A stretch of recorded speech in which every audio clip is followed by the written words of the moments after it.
what I'll say fans, what fans don't really understand, what some teams know, some teams may not know, is Aaron is better outside the pocket. Okay. He's better outside the pocket. He's better when he has to improvise on the broken play, when he has to kind of freelance, and he kills you because now he puts you in a dual threat mode where he can either beat you with his legs or he can beat you with his arm. Down the field, he sees he has a great vision to scan the field, but when you force him to stay right in that pocket, he's great, but he's not as efficient. Yep. Good point. He said after the game he was going to go home, have scotch, and watch the tape. Are we sure he didn't have scotch before the game? Because those throws he was making, he had to be drunk. There's no way that Aaron Rodgers, and Greg, you said this year it started in Denver. Since week 8 of last year, he's 25th out of 30 qualified passer rating. That's what he is. Completion percentage, he's dead last. Yards per attempt, he's dead last.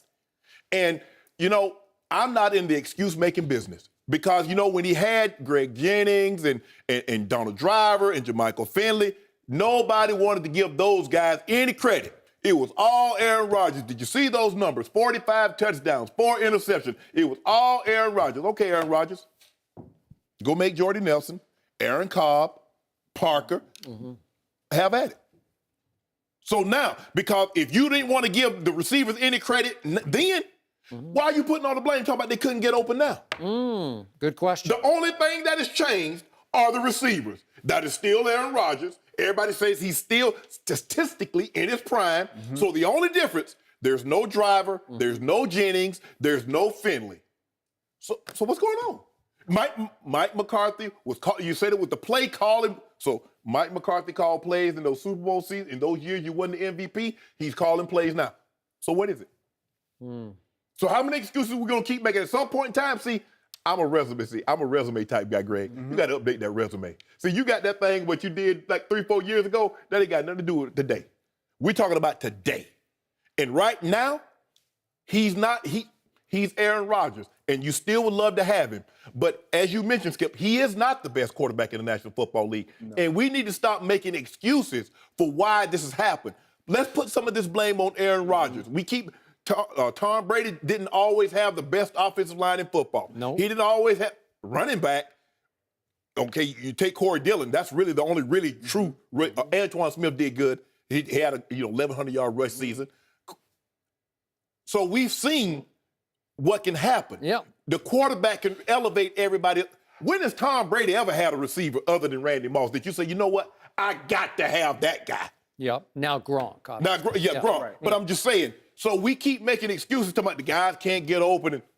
But you didn't want to give Jennings and Driver and Jermichael Finley, you didn't want to give them any credit. It was all Aaron Rodgers. He's playing the game like nobody's ever played the game before. Guess what? He's playing the game right now like a lot of bad quarterbacks have played before. I agree. And he's bad right now. So when we were playing together, when I was on that Green Bay team, we felt like that. As the receiving core, I'm talking, when I say receiving core, I mean all involved who catch the ball. He made you feel like that. It wasn't that y'all felt. He made you feel like that because if something went wrong, he looked at you side-eyed, and then you go into the meeting room and your receiver coach. It wasn't even so much. It wasn't solely him. The media spent it to where everything was always great with his play, but there was always something wrong with the receiving end of the play if there was an issue. You just couldn't get open. And so I think it almost has handicapped him to where he's never really had to self-assess. He's never really had to self-reflect. Why? Because everyone's always projected it somewhere else. But now the focus is on him. They will not win if he doesn't play better. They will not win. I don't care. I've been in Green Bay. I get it. I understand what goes in, the history. No one cares about any of that. No. You walk into Lambeau, you have one agenda. I want to win. And every team walking into Lambeau now believes that they can win. Why? Because they see Aaron Rodgers not playing the way they've seen him play in the past. Now, regardless of whether that's He missed Jordy Nelson for a year. I don't know. But Jordy's not the same either, though, Greg. He doesn't look like Jordy from 2 years ago. I got to give him a little more time. I mean, we're early in the season, just outside the first quarter of the year, so I got to give him a little more time to see how he progresses, to see if he's going to be durable, to see how his body responds to 16 games. My issue is I'm with you because no one's ever just dumped all the load on Aaron Rodgers unless it was, oh my gosh, he's this, he's that, everyone was praising him.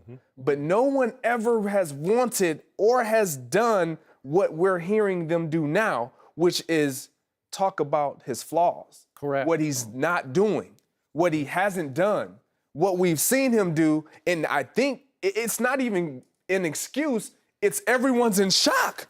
No one's seen him play like this before. Right. Well, I thank you for saying that. Thank you for your Put you in honesty. the hot seat.